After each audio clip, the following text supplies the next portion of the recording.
জাতিসংঘ হিসেবে পুনর্গঠন করতে হবে এবং ইসরায়েলের বিপক্ষে কোন ভোট তৈরি করে ইসরায়েলকে বিচারের আওতায় নিয়ে আসতে হবে। কোনো বলেন ঠিক কিনা? সকলের ভিতরে আহ্বান করবো, আসুন আমরা বাংলাদেশ থেকে চাইতে না পারলেও ফিলিস্তিনের সমস্ত পণ্য বয়কট করবো এবং কাদিয়ানি পণ্য বয়কট করবো। ইসরায়েলের যত প্রকারের গণবদ্ধ এবং যত পণ্য আছে সব পণ্য বয়কট করে হলেও আমরা ফিলিস্তিনের পক্ষে দাঁড়াবো। আল্লাহ আমাদের তৌফিক দান করুন। আল্লাহুম্মা আমিন। সম্মানিত ব্যবসায়ী ভাইয়েরা, যারা ফিলিস্তিনি পণ্য বিক্রি করেন, আপনারা এই লভ্যাংশ দিয়ে ফিলিস্তিনকে কিভাবে, ফিলিস্তিনের বিরুদ্ধে আপনারা ইসরায়েলকে সাহায্য করতেছেন, কোকা-কোলা থেকে 30টা পয়সা লাভ করছেন। এই 30টা পয়সা ফিলিস্তিনের একটা শিশুর বুকে গুলি চালানোর জন্য আপনি দান করতেছেন, কথা ঠিক কিনা?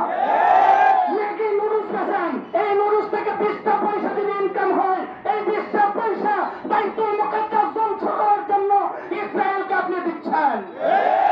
7 আপ খাইতেছেন বাংলাদেশি পণ্য রেখে, এই 7 আপ, এই মেরিন্ডা, 7 আপ, এগুলোর যে সমস্ত টাকা আছে আপনার মুসলিম ভাইয়ের বুকের মধ্যে এই টাকা দিয়ে বন্দুক কিনে গুলি করা হচ্ছে।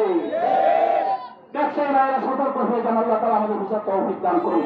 সমস্ত ফিলিস্তিন পণ্য আমরা বয়কট করে দেব ইনশাআল্লাহ।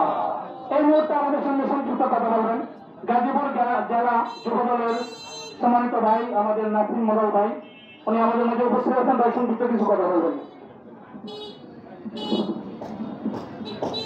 আসসালামু আলাইকুম। সম্মানিত তৌহিদি জনতা, আমি শুধু একটা কথা বলবো যে আমরা যে বিশ্ব মুসলিম, আমরা একতা নাই দেখে আজকে আমাদের মাঝে বিভিন্ন মুসলিমদের উপর অত্যাচার নিপীড়ন চলছে।